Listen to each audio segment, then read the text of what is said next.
ॐ रामाय रामचन्द्राय रामभद्राय वेधसे रघुनाथाय नाथाय सीतया पतये नमः। ॐ श्रीनाथे जानकीनाथे अभेद परमात्मनि तथापि मम सर्वस्य राम कमललोचन। ॐ श्रीरामचन्द्राय नमः। ভগবান শ্রীরামচন্দ্রের চরণে আমরা আভূমি লুণ্ঠিত প্রণাম জানাই। আজও একটা স্বরচিত প্রণাম মন্ত্র ভগবান শ্রীরামচন্দ্র এবং ভগবান শ্রীরামকৃষ্ণদেবের চরণে বাংলায় এই প্রণাম মন্ত্রের দ্বারা প্রণাম জানাবো। শ্রীরামকৃষ্ণ দেবের মুখ নিঃসৃত অধ্যাত্ম রামায়ণ যতবার করিবে শ্রবণ, জ্ঞান ভক্তিতে পরিপূর্ণ হইবে তোমার মন। এই জ্ঞান ভক্তি সহায়ে তুমি লভিবে দিব্য জীবন, এতে সহজেই পাইবে তব ইষ্টের দর্শন। ভগবান শ্রীরামচন্দ্র এবং ভগবান শ্রীরামকৃষ্ণ দেবের চরণে ভুলণ্ঠিত প্রণাম জানিয়ে আজকে আলোচনা শুরু করছি।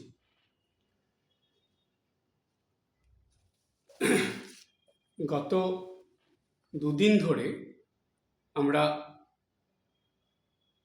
শ্রীরামকৃষ্ণের মুখ নিঃসৃত অধ্যাত্ম রামায়ণের যে কথা সেটা আলোচনা করেছি। তার প্রথম পর্ব হয়েছে এবং দ্বিতীয় পর্ব আলোচনা হয়েছে। আজ অন্তিম পর্ব বা তৃতীয় পর্ব। আজ যে আলোচনাটা করব সেই আলোচনাটা ঠাকুর কথামৃততে অধ্যাত্ম রামায়ণ সম্বন্ধে বিভিন্ন জায়গায় বলেছেন।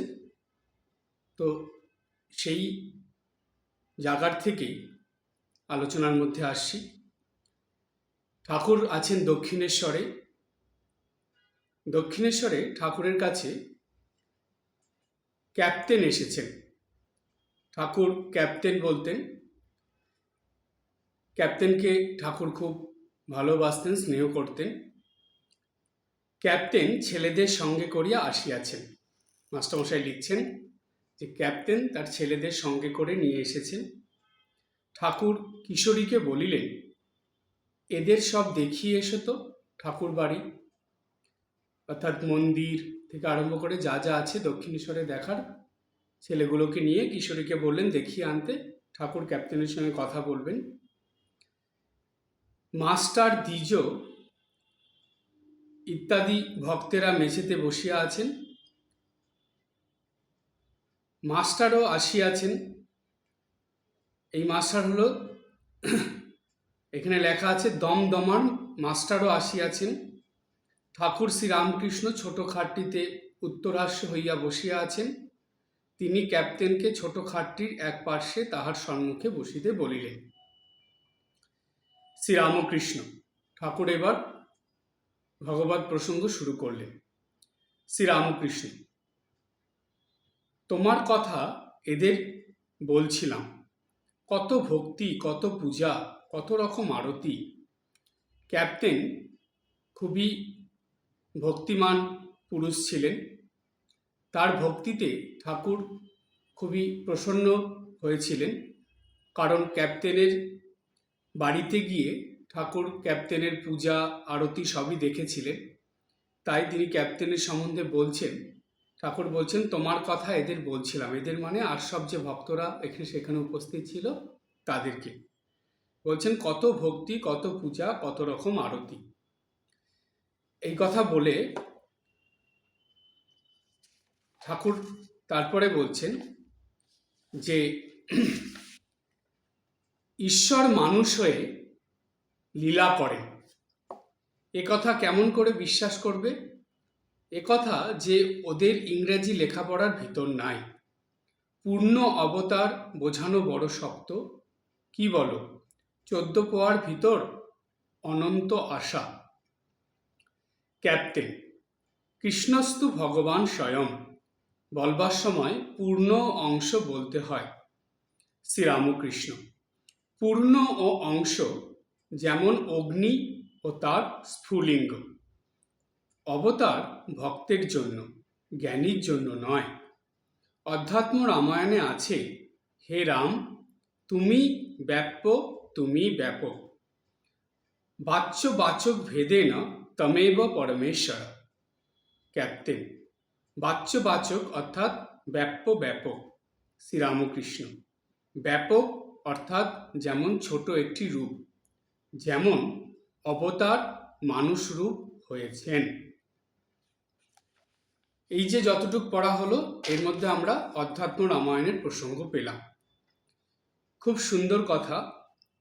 এখানে এই যে কথাটা বা যতটুকু অংশ এখানে পড়া হলো, দেখুন, ভাবতে অবাক লাগে যে ঠাকুর শাস্ত্রের কথাগুলো সংস্কৃত উচ্চারণের যে কথা, বাংলায় বলা কিন্তু উচ্চারণটা সংস্কৃতের মতন, সংস্কৃত কথা এগুলো, সেগুলো কেমন নির্দ্বিধায় বলছেন।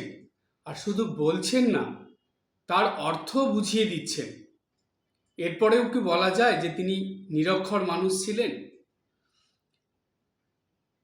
ক্যাপ্টেনের সম্বন্ধে ঠাকুর যখন বলছেন যে কত ভক্তি, কত পূজা, কত রকম আরতি, এরপরে ঠাকুরের এই কথা শুনে ক্যাপ্টেন একটু লজ্জা পেয়েছিলেন। তিনি সলজ্জভাবে ঠাকুরকে বলেছিলেন, আমি কি পূজা আরতি করব? আমি কি, মানে আমি আর কি, আমি আর ঠাকুরের বা ঈশ্বরের কি পূজা আরতি করব? তো ঠাকুর তখন বলছেন প্রসঙ্গক্রমে যে ঈশ্বর মানুষ হয়ে লীলা করেন, এ কথা কেমন করে বিশ্বাস করবে? এ কথা যে ওদের ইংরাজি লেখাপড়ার ভিতর নাই। অর্থাৎ বলছে যে ইংরাজি যে গ্রন্থগুলো, ইংরেজরা যেগুলো পড়ে, তখনকার সময় যেসব ধর্মপুস্তক ছিল ইংরাজিতে, সেই কথা বলতে গিয়ে ঠাকুর বলছেন ইংরাজি লেখাপড়ার ভিতর নাই। কি নেই? বলছে যে ঈশ্বর মানুষ হয়ে লীলা করেন, এ কথা কেমন করে বিশ্বাস করবে?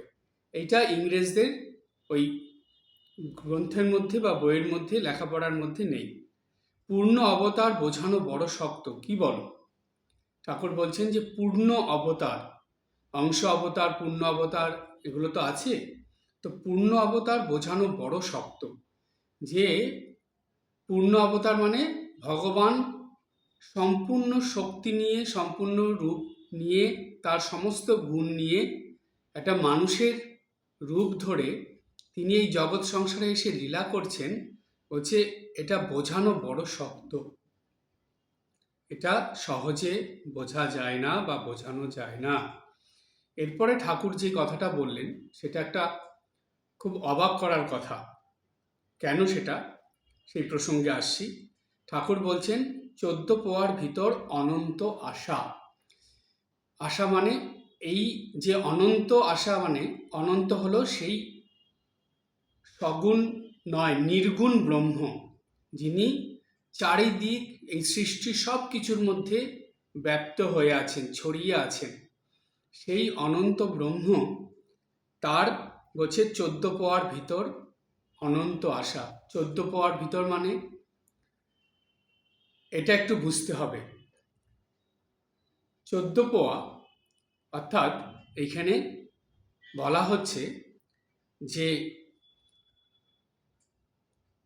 হিসাব করে এটা পাওয়া যায় যে 14 পোয়ার যদি আমরা কেজিতে হিসাব না করে, আমরা যদি হিসাব করি যে আমাদের হাত হিসাবে, যে 1 হাত 2 হাত করে, 14 পোয়া মানে হলো 3.5 হাত। তো ঠাকুর কেন এই কথাটা বললেন 14 পোয়ার ভিতর অনন্ত আশা? একটা জিনিস জানলে আপনারা অবাক হয়ে যাবেন। প্রত্যেকটা মানুষ তার নিজের হাতের 3.5 হাত লম্বা হয়, এবং হাত দুটো যদি আপনি পাশে ছড়িয়ে দেন তাহলেও চওড়াটাও 3.5 হাতই হয়। অর্থাৎ লম্বায় 3.5 হাত, চওড়াতেও 3.5 হাত মতন আসে। হাত দুটো ছড়িয়ে দিলে হাতের ডান হাতের বা বাঁ হাতের আঙ্গুলের থেকে শুরু করে এই দিকে আরেক হাতের আঙ্গুল পর্যন্ত মাপলে সেটা 3.5 হাত। আবার পায়ের থেকে মাথা পর্যন্ত মাপলে সেটা 3.5 হাত। এটা কিন্তু প্রত্যেকটা মানুষ তার নিজের হাতের 3.5 হাত, এটা বুঝতে হবে, অপরের হাতের নয়, তার নিজের হাতের 3.5 হাত। এই 3.5 হাতের মধ্যেই হলো 14 পোয়া। তাই ঠাকুর বললেন 14 পোয়ার ভিতর অনন্ত আশা। অর্থাৎ এই 3.5 হাত লম্বা একটা দেহের মধ্যে অনন্ত আশা মানে এই যে নির্গুণ ব্রহ্ম, যিনি সৃষ্টির সব কিছুর মধ্যে ব্যাপ্ত হয়ে আছেন, ছড়িয়ে আছেন, সেই ব্রহ্ম এই 3.5 হাত দেহের মধ্যে এসে রয়েছেন। বলছে এইটা কিন্তু বোঝানো খুব কঠিন, আর এটা বোঝাও বড় শক্ত। দেখুন কত গভীর কথা ঠাকুর বলছেন। কথামৃত পড়ে মানুষে ভাবে এটা সহজ, অবশ্যই সহজ, কিন্তু এর ভিতরে যে গভীরতা আছে সেটা বোঝাই কঠিন। তো সুতরাং পূর্ণ অবতার বোঝানো শক্ত, কি বলো? 14 পোয়ার ভিতর অনন্ত আশা। এই 14 পোয়া মানে 3.5 হাত এই দেহের মধ্যে এই অনন্ত ঈশ্বর ভগবানের আশা, এটা সত্যি কঠিন, এটা সহজে বোঝা যায় না। ক্যাপ্টেন বলছে যে কৃষ্ণস্তু ভগবান স্বয়ং।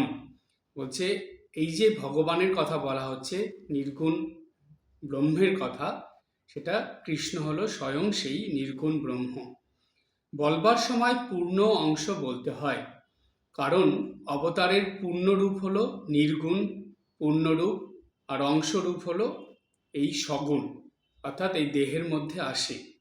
তো অবতার যুগ প্রয়োজনে তার সেই অংশ বা পূর্ণ এইরকম ভাগ হয়ে শক্তি নিয়ে আসে। এবার বলছে শ্রী ঠাকুর বলছেন, দেখুন এটা তো আরো অবাক করার কথা। শ্রীরামকৃষ্ণ পূর্ণ অংশ যেমন অগ্নি ও তার স্ফুলিঙ্গ।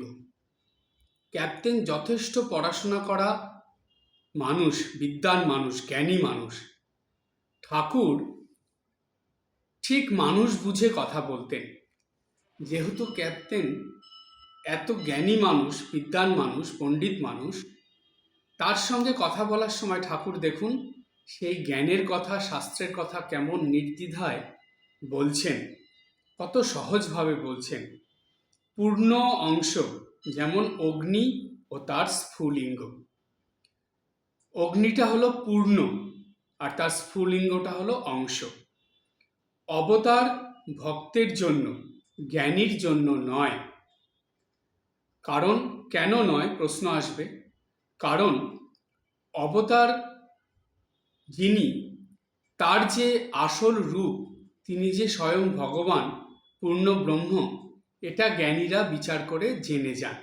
আর জেনে যান বলে তারা সেই অবতারের, তিনি মানুষ হয়ে এসে, সগুণ হয়ে এসে যে কাণ্ড করছেন সেই দিকে তাদের আর মন যায় না। তারা তো নির্গুণ ব্রহ্মকে জেনেই গেছেন।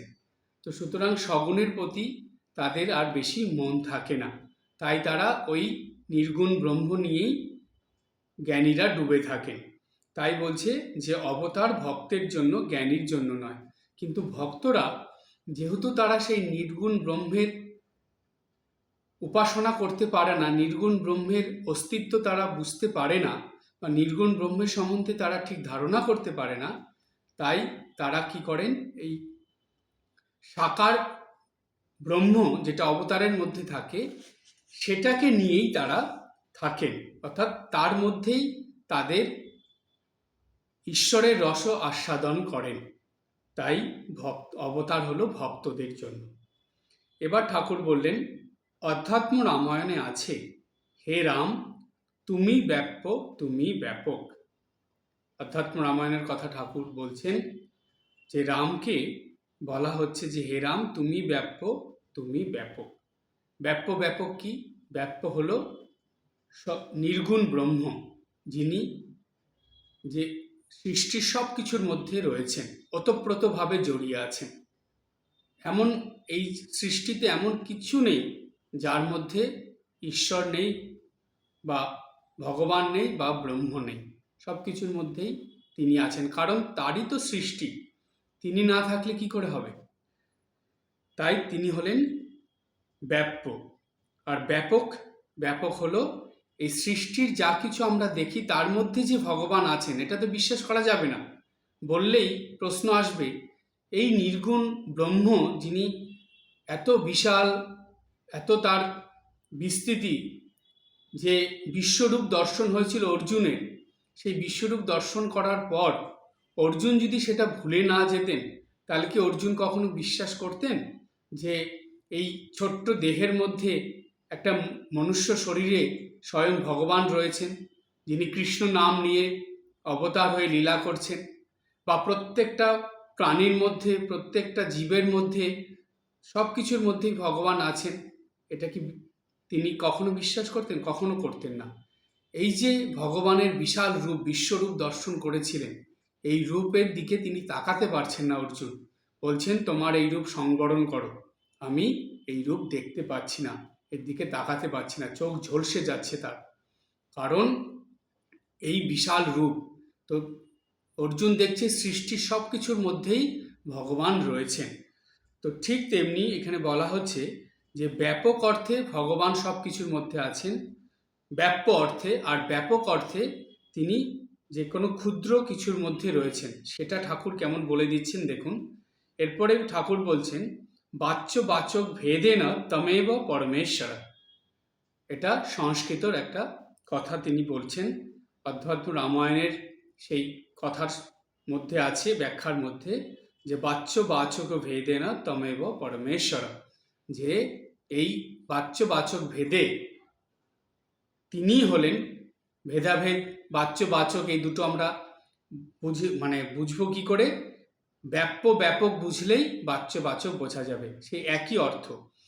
এগুলো ভেদের মধ্যে সেই একই পরমেশ্বর আছেন, এটাই ঠাকুর বললেন। ক্যাপ্টেন বলছেন বাচ্য বাচক অর্থাৎ ব্যাপ্য ব্যাপক এই একই কথা। তখন ঠাকুর বলছেন, শ্রীরামকৃষ্ণ, ব্যাপক অর্থাৎ যেমন ছোট একটি রূপ, ব্যাপক অর্থাৎ ছোট একটি রূপ। ছোট রূপ কি? এই মানুষের রূপ বা পশু পাখির রূপ, এগুলো সব ছোট রূপ। এই ছোট রূপের কথা বলছেন, এর মধ্যেই, এই ছোট রূপের মধ্যেই ভগবান আছেন। যেমন যদি বলা হয় একটা ছোট্ট পিঁপড়ে, তার মধ্যে ভগবান আছেন?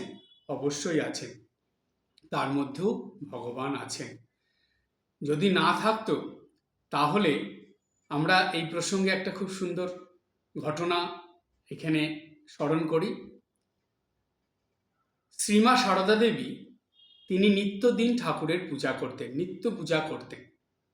একদিন পূজার সময় মা দেখছেন যে সেই দলে দলে পিঁপড়া এসে প্রসাদের উপর ছেয়ে গেছে।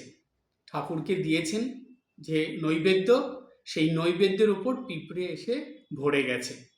মা দেখে সেই পিঁপড়েগুলোকে সরাতে পারছেন না, পিঁপড়েগুলোকে নৈবেদ্যর থেকে সরিয়ে দিতে পারছেন না। কেন? কারণ মা ওই পিঁপড়েগুলোর মধ্যেও ঠাকুরকে দেখছেন, সেই জন্য পিঁপড়েগুলোকেও সরিয়ে দিতে পারছেন না। তাহলে স্বয়ং ভগবান তিনি সব কিছুর মধ্যে আছেন। না থাকলে কি এই যে এত সাধক সাধিকাদের দর্শন, এই যে মায়ের দর্শন, এগুলো কি মিথ্যে? কখনোই নয়, অবশ্যই ভগবান আছেন। ওই ছোট্ট ক্ষুদ্র যে প্রাণী পিঁপড়ে, তার মধ্যেও ভগবান আছেন। ব্যাপক অর্থাৎ যেমন ছোট একটি রূপ। তারপরে ঠাকুর বললেন, যেমন অবতার মানুষ রূপ হয়েছেন। অবতার হলো সেই পূর্ণ ব্রহ্ম, যিনি এই 14 পোয়া অর্থাৎ 3.5 হাত দেহের মধ্যে, এই মানুষের মধ্যে এসে রয়েছেন, অর্থাৎ মানুষের রূপ ধরে লীলা করছেন। কখনো বিশ্বাস হবে যে একটা বিশ্বরূপ ধরে যে আছেন ভগবান, তিনি একটা ছোট্ট মানুষের রূপ ধরে, সেই একই ভগবান তিনি অবতার হয়ে লীলা করছেন? এটাই ঠাকুর ক্যাপ্টেনকে এই অধ্যাত্ম রামায়ণের প্রসঙ্গ দ্বারা, কথার দ্বারা বুঝিয়ে দিলেন। কিন্তু রামকৃষ্ণ ভক্তমণ্ডলী সকল ভক্তকে এটা মাথায় রাখতে হবে যে ঠাকুর কিন্তু ক্যাপ্টেনকে শুধু এই কথাগুলো বলছেন না, এই কথাগুলো আরও সব ভক্তরা ছিল তাদের বলছেন, এবং সকল ভক্তদের জন্য বলছেন যে এই অধ্যাত্ম রামায়ণের কথার দ্বারা তিনি বুঝিয়ে দিচ্ছেন যে ভগবান কি এবং কেমনভাবে এসে ভক্তদের জন্য লীলা করেন। এরপরে কথামৃতের আর একটা প্রসঙ্গে আসব।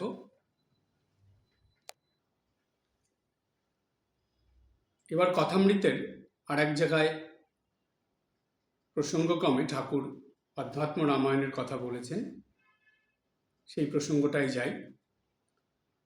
ঠাকুরের কাছে পণ্ডিত শ্যামাপদ ভট্টাচার্য এসেছিলেন। তো মাস্টারমশাই লিখছেন, পণ্ডিত শ্যামাপদ ভট্টাচার্য আসিয়া ঠাকুরকে দর্শন করিলেন। ইহার নিবাস আটপুর গ্রামে। সন্ধ্যা আগত প্রায়, দেখিয়া পণ্ডিত সন্ধ্যা করিতে যাই বলিয়া গঙ্গা তীরে চাঁদনীর ঘাটে গমন করিলেন। সন্ধ্যা করিতে করিতে পণ্ডিত কি আশ্চর্য দর্শন করিলেন। সন্ধ্যা সমাপ্ত হইলে ঠাকুরের ঘরে আসিয়া মেঝেতে বসিলেন। ঠাকুর মার নাম ও চিন্তার পর নিজের আসনেই বসিয়া আছেন। পাপোশের উপর মাস্টার, রাখাল, লাটু প্রভৃতি ঘরে যাতায়াত করিতেছেন। শ্রীরামকৃষ্ণ। ঠাকুর মাস্টারের প্রতি পণ্ডিতকে দেখাইয়া, ঠাকুর মাস্টারকে বলছেন, পণ্ডিতের দিকে দেখিয়ে বলছেন, ইনি একজন বেশ লোক। বলে এবার পণ্ডিতকে বলছেন, পণ্ডিতের প্রতি, নেতি নেতি করে যেখানে মনের শান্তি হয় সেখানেই তিনি। তারপরে ঠাকুরের কথা শুনে পণ্ডিত বলছেন, পণ্ডিত, মায়ার রাজ্য ছাড়িয়ে গেলে তাকে দেখা যায়। শ্রীরামকৃষ্ণ। তাঁর সাক্ষাৎকারের পর আবার দেখে এই মায়া জীবজগৎ তিনিই হয়েছেন। এই সংসার ধোকার টাটি স্বপ্নবৎ এই বোধ হয়। তখন নেতি নেতি বিচার করে, আর দর্শনের পর আবার এই সংসার মজার কুটি। শুধু শাস্ত্র পড়লে কি হবে? পণ্ডিতেরা কেবল বিচার করে। পণ্ডিত। আমায় কেউ পণ্ডিত বললে ঘৃণা করে। শ্রীরামকৃষ্ণ। ওইটি তার কৃপা। পণ্ডিতেরা কেবল বিচার করে, কিন্তু কেউ দুধ শুনেছে, কেউ দুধ দেখেছে। সাক্ষাৎকারের পর সব নারায়ণ দেখবে, নারায়ণই সব হয়েছেন। পণ্ডিত নারায়ণের স্তব শুনাইতেছেন, ঠাকুর আনন্দে বিভোর। এবার ঠাকুর বলছেন, শ্রীরামকৃষ্ণ, আপনার অধ্যাত্ম দেখা আছে? অর্থাৎ অধ্যাত্ম রামায়ণ পড়া আছে কিনা সেটা ঠাকুর জিজ্ঞেস করলেন। আপনার অধ্যাত্ম দেখা আছে? পণ্ডিত।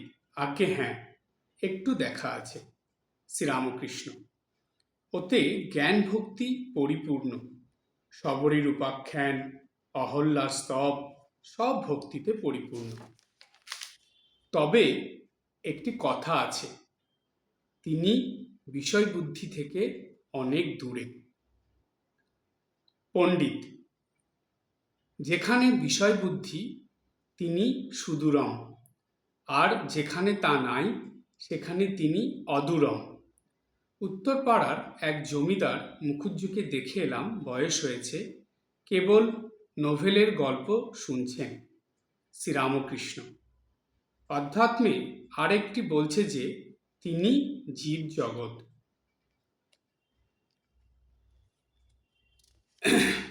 এই যে যতটুকু অংশ পড়া হলো, এবার এর আলোচনার মধ্যে আসি।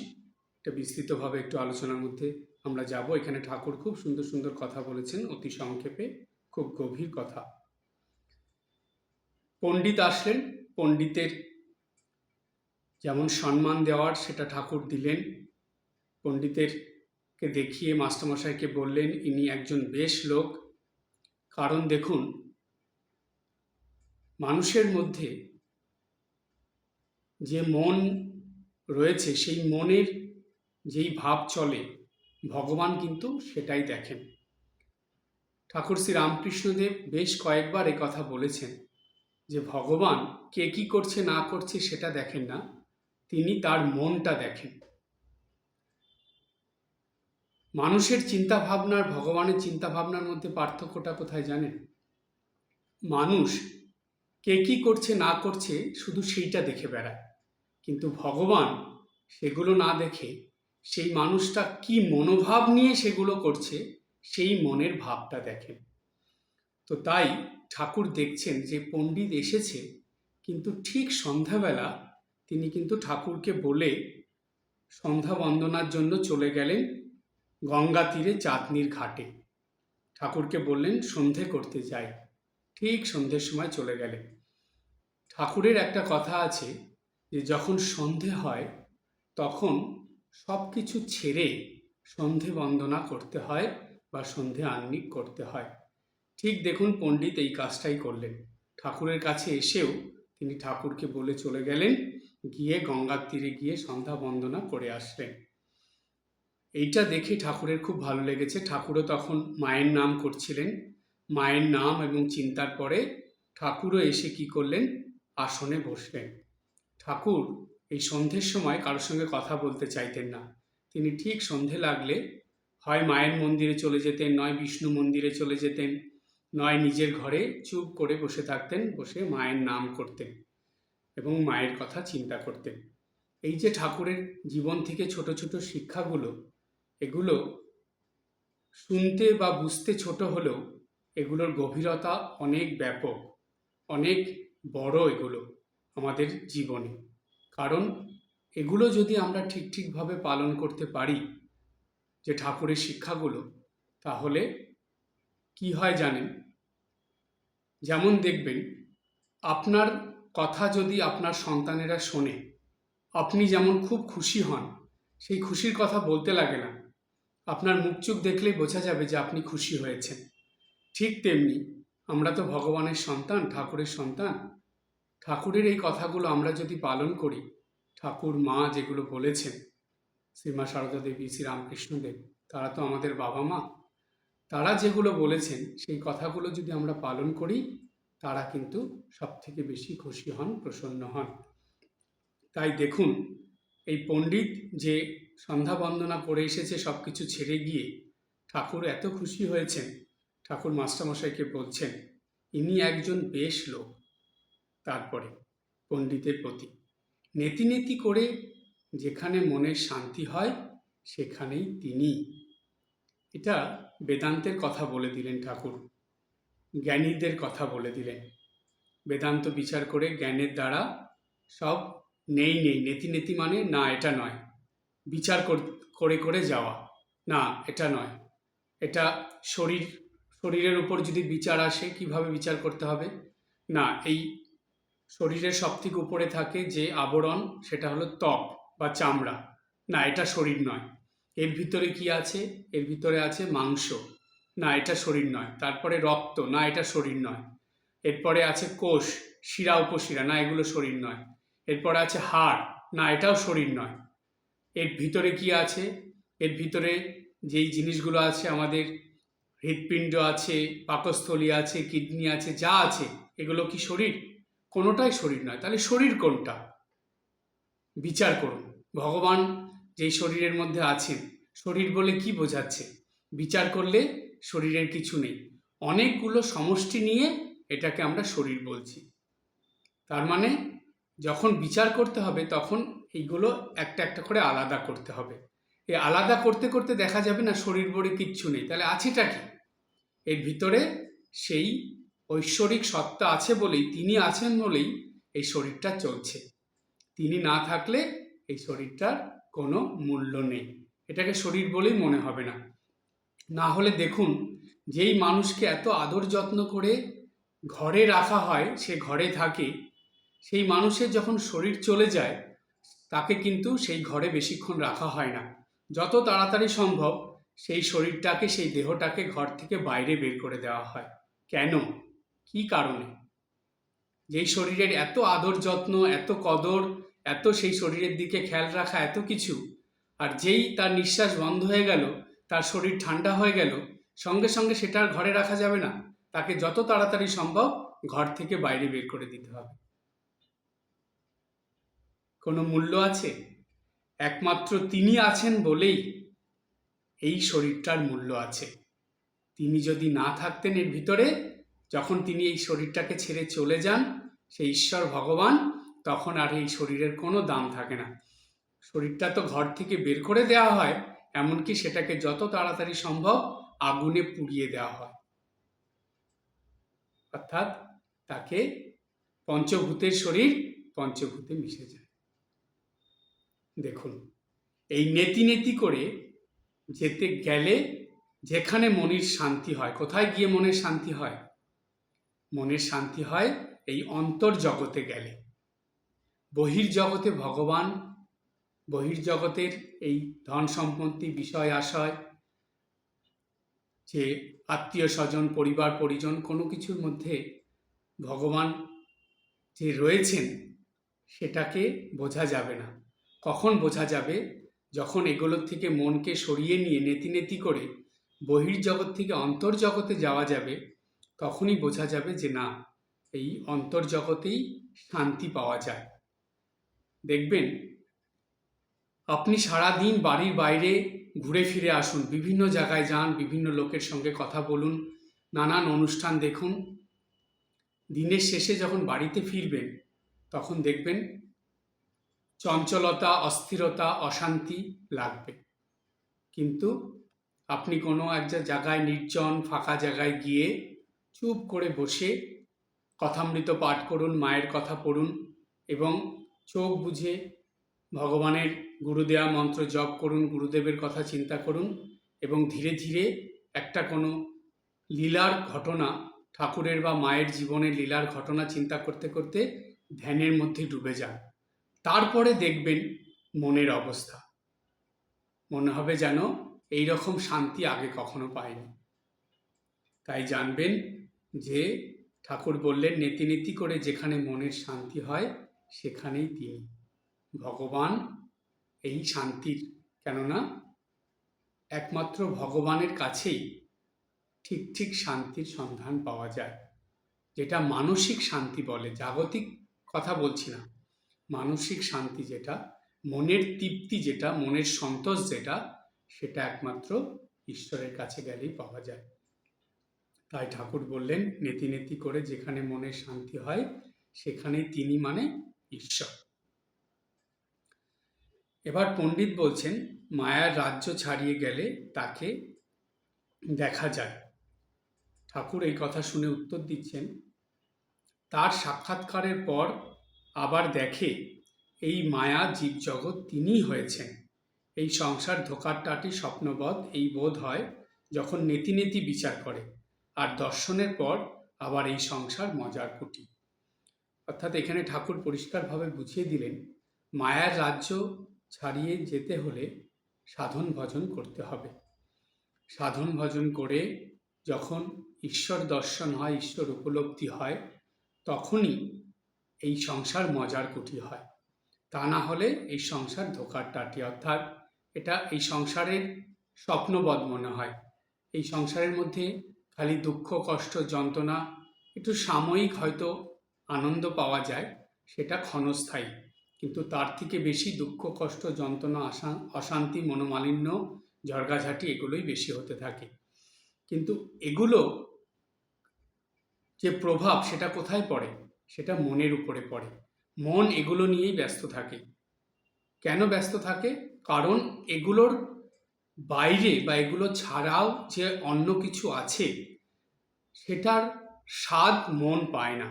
একমাত্র সাধন ভজনের দ্বারা যখন মন এই জগৎ বা এই সংসারের পরেও যে আরও কিছু আছে, যেটাকে নিয়ে থাকলে সুখ, শান্তি, আনন্দে মন ভরে থাকতে পারে, সেটার সন্ধান যখন মন পায়, তখন আর এই সংসারে এই যে দুঃখ, কষ্ট, অশান্তি, এগুলো তার মনে আর কোনো প্রভাব বিস্তার করে না। তখন সেই সংসারের মধ্যেও মজা বা আনন্দে থাকতে পারে। এই কথাই ঠাকুর বলে দিলেন যে ঈশ্বরকে জানার পর, ঈশ্বর উপলব্ধির পর বা ভক্তি লাভের পরে সংসারে করলে তখন সংসার মজার কুটিতে পরিণত হয়। ঠাকুর বলছেন, শুধু শাস্ত্র পড়লে কি হবে? পণ্ডিতেরা কেবল বিচার করে। পণ্ডিত, আমায় কেউ পণ্ডিত বললে ঘৃণা করে। ঠাকুর বললেন, ওটি তার কৃপা। পণ্ডিতেরা কেবল বিচার করে, কিন্তু কেউ দূত শুনেছে, কেউ দূত দেখেছে, সাক্ষাৎকারের পর সব নারায়ণ দেখবে, নারায়ণই সব হয়েছে। বলছে এইগুলো, এই যে পণ্ডিত বলছে, যে পণ্ডিত বললে কেউ ঘৃণা করে, বলছে এই যে পাণ্ডিত্য থেকে তার মনকে সরিয়ে এনে ঈশ্বরের দিকে দিতে পেরেছেন, ঠাকুর বলছেন এটাই তার কৃপা। ভগবানের কৃপা না হলে এরকম মনের ভাব হয় না। পণ্ডিতেরা কেবল বিচার করে, কিন্তু কেউ দুধ শুনেছে, কেউ দুধ দেখেছে। ঈশ্বরের কথা কেউ শুনেছে, কেউ ঈশ্বরকে দেখেছে। যারা শুনেছে তাদের কাছে তখনও ঈশ্বরের ধারণা পরিষ্কার হয় না, কিন্তু যারা দেখেছে সাক্ষাৎকারের পর, মানে দেখে নিয়েছে, তখন কি হয়, তারা সেই ঈশ্বরকে সব কিছুর মধ্যে দেখতে পায়। নারায়ণই সব হয়েছেন, এটা তখন তাদের বোধ হয়ে যায়। তখন সর্বভূতে সেই প্রেমময় এই দর্শন হয়। পণ্ডিতের সঙ্গে যখন কথা হচ্ছে ঠাকুরের, তখন ঠাকুর বললেন যে নারায়ণই সব হয়েছে। এই কথা শুনেই পণ্ডিত ঠাকুরের দিকে তাকিয়ে নারায়ণের স্তব করতে লাগলেন। ঠাকুর আনন্দে বিভোর। কেন ঠাকুর আনন্দে বিভোর হলেন? কারণ তিনি তো স্বয়ং নারায়ণ। তো তার সামনে বসে তার এক ভক্ত স্তব করছে, তো স্বয়ং নারায়ণ, তিনি কি আনন্দিত হবেন না? অবশ্যই আনন্দিত হবেন। এটাও একটা শিক্ষা। দেখুন, আপনারা এই যে ছবির সামনে দাঁড়িয়ে নারায়ণ বলুন, শিব বলুন, কালী, দুর্গা, রামকৃষ্ণদেব, শ্রীমা সারদা দেবী, স্বামীজি, যেই দেবদেবীরই কথা বলি না কেন, তাদের ছবির সামনে দাঁড়িয়ে বা তাদের মূর্তির সামনে দাঁড়িয়ে যখন স্তবস্তুতি করা হয়, তাহলে কি হয়, সেটার ফলটা কি হয়? সেই স্তবস্তুতি যদি ঠিকভাবে করা হয়, সেই স্তবের দ্বারা বা স্তুতির দ্বারা সেই দেবতা বা দেবী কিন্তু খুবই প্রসন্ন হন, আনন্দে বিভোর হন। ঠিক এটাই আমরা এখানে পেলাম। যখন পণ্ডিত নারায়ণের স্তব করছিলেন, ঠাকুর আনন্দে বিভোর। স্বয়ং নারায়ণ, তারই তো স্তব হচ্ছে, সেজন্য আনন্দে বিভোর হয়ে গেছে। এবার শ্রীরামকৃষ্ণদেব বলছেন পণ্ডিতকে, আপনার অধ্যাত্ম রামায়ণ দেখা আছে? মানে দেখা আছে মানে আপনি কি অধ্যাত্ম রামায়ণ পড়েছেন? পণ্ডিত, আজ্ঞে হ্যাঁ, একটু দেখা আছে। তখন ঠাকুর বলছেন, শ্রীরামকৃষ্ণ, ওতে জ্ঞান ভক্তি পরিপূর্ণ। এই কথাটা কিন্তু ঠাকুর অনেক জায়গায় বলেছেন এই কথা প্রসঙ্গে, যে অধ্যাত্ম রামায়ণে জ্ঞান ভক্তি পরিপূর্ণ। শুধু পূর্ণ নয়, পরিপূর্ণ, মানে উপচে পড়ছে। তাই অধ্যাত্ম রামায়ণ পড়লে বা অধ্যাত্ম রামায়ণ শুনলে সেই জ্ঞান, উপচে পড়া জ্ঞান ভক্তির কিছুটা অংশ যদি আমাদের মধ্যে আসে, তাতেই আমাদের জীবন ধন্য হয়ে যায়, মানব জীবন ধন্য হয়ে ওঠে। তাই অধ্যাত্ম রামায়ণ প্রত্যেকটা ভক্ত মানুষকে জীবনে অন্তত একবার অবশ্যই সম্পূর্ণ শোনা উচিত বা সম্পূর্ণ পড়া উচিত। ওতে জ্ঞান ভক্তি পরিপূর্ণ, সবরীর উপাখ্যান, অহল্যার স্তব, সব ভক্তিতে পরিপূর্ণ। এরপরে ঠাকুর একটা এমন কথা বললেন, যেটা শুনলে, না আপনারা ভয় পাবেন না, কিন্তু শুনতে হবে। শুনলে হয়তো ভয় লাগবে, কিন্তু শুনতে হবে, আবার চিন্তাও হবে। ঠাকুর বললেন, তবে একটি কথা আছে, তিনি বিষয় বুদ্ধি থেকে অনেক দূরে। বিষয় বুদ্ধি থেকে অনেক দূরে, কথাটা খুব ছোট্ট কথা, কিন্তু ভীষণ গুরুত্বপূর্ণ। বিষয় বুদ্ধি মানে হলো জাগতিক বুদ্ধি, বিষয় সম্পত্তির বুদ্ধি। জাগতিক স্তরে যত রকম জিনিস আছে, সেগুলোর চিন্তা ভাবনা দিয়ে যে বুদ্ধি হয়, সেই বুদ্ধি হলো বিষয় বুদ্ধি। পণ্ডিত বলছেন, যেখানে বিষয় বুদ্ধি তিনি সুদূরম। সুদূরম মানে অনেক দূরে।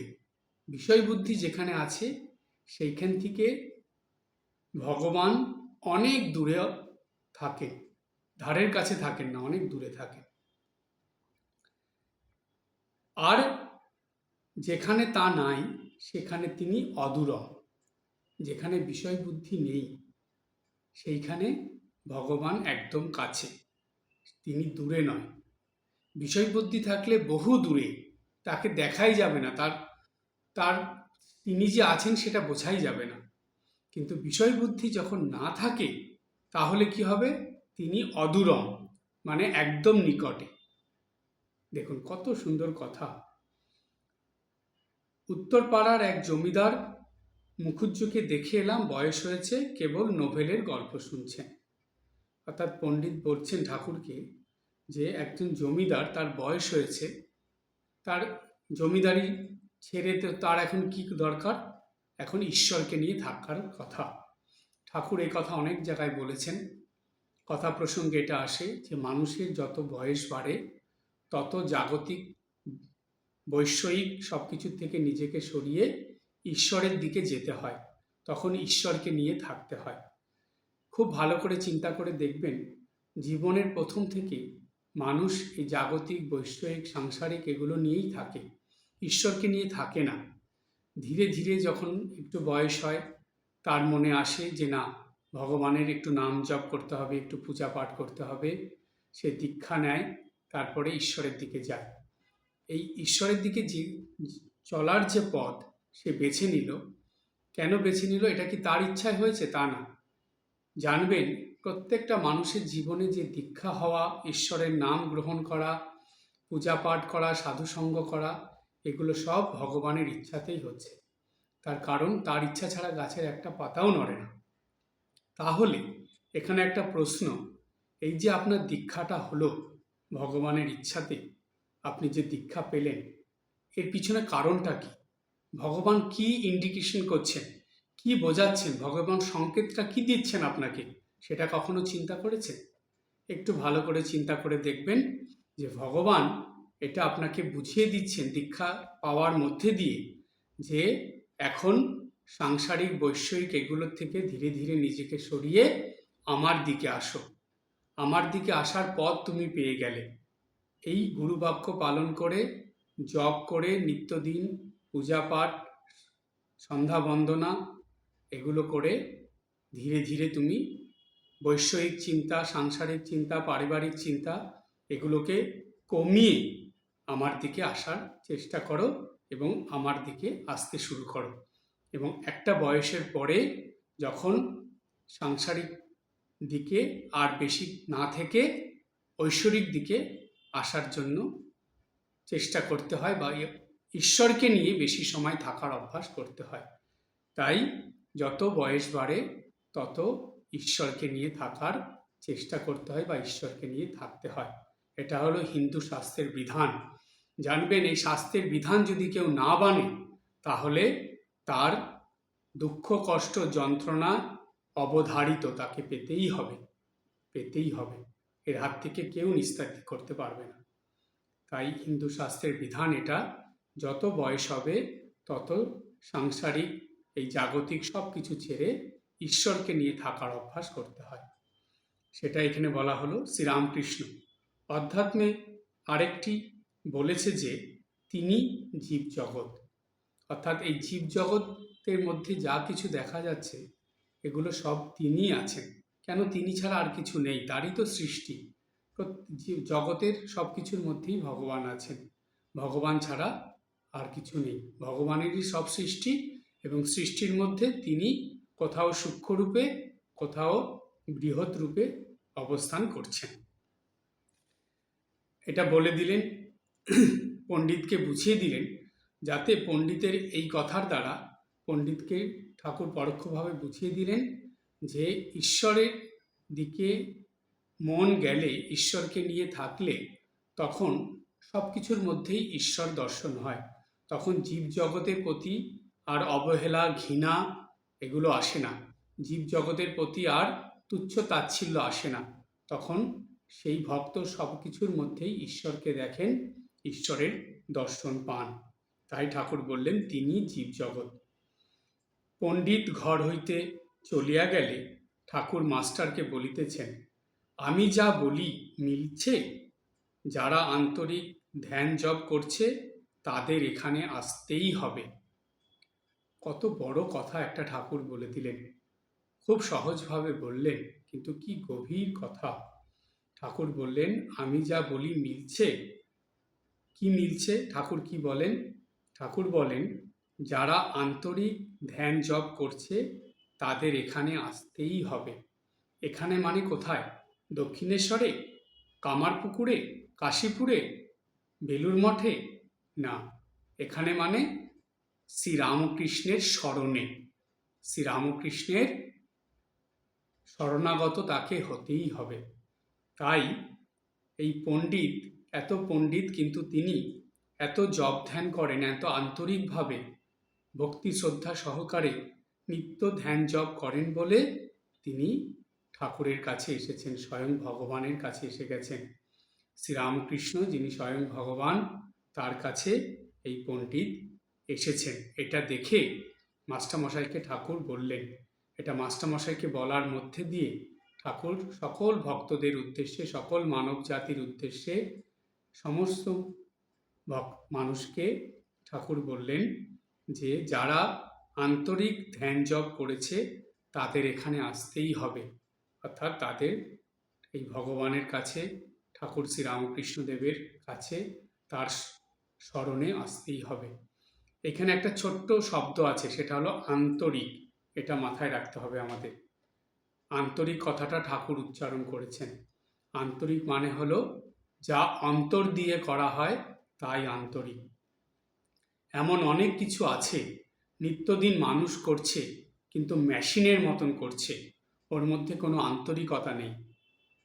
আন্তরিকতা ছাড়া আপনি যাই করবেন সেটা কিন্তু আপনাকে ভগবানের কাছে নিয়ে যাবে না। যতই জপ ধ্যান করুন, যতই পূজা পাঠ করুন, যতই সন্ধ্যা বন্দনা করুন, যতই আশ্রমে যান, যাই করুন না কেন, যদি ওর মধ্যে আন্তরিকতা না থাকে তাহলে জানবেন ওটা আপনাকে ভগবানের কাছে নিয়ে যাবে না, আপনাকে ঠিক ঠিক ভক্তে পরিণত করবে না, আপনি ভগবানের শরণাগত হতে পারবেন না। তাই ঈশ্বরের শরণাগত হতে হলে, ভগবানের কাছে যেতে হলে আন্তরিকভাবে নিত্যদিন সব কিছু করার অভ্যাস করতে হবে। সকালে ঘুম থেকে উঠে রাত্রে ঘুমানোর আগে পর্যন্ত যাই করবেন সেটা জানি আন্তরিকতার সঙ্গে হয়, সেই দিকে আমাদের অবশ্যই খেয়াল রাখতে হবে। এই কথাই ঠাকুর আমাদেরকে এই অধ্যাত্ম রামায়ণের কথার মধ্যে দিয়ে জীবনের অমূল্য শিক্ষা দিয়ে দিয়েছিলেন। তাই তো ঠাকুরের কথা চিরস্মরণীয় এবং অমৃত স্বরূপ। আজকে এই পর্যন্ত। সবাই ভালো থাকবেন, হাসি খুশি আনন্দে থাকবেন। ওম শান্তি শান্তি শান্তি। হরি ওম তৎসৎ। শ্রীরামকৃষ্ণার্পণমস্তু।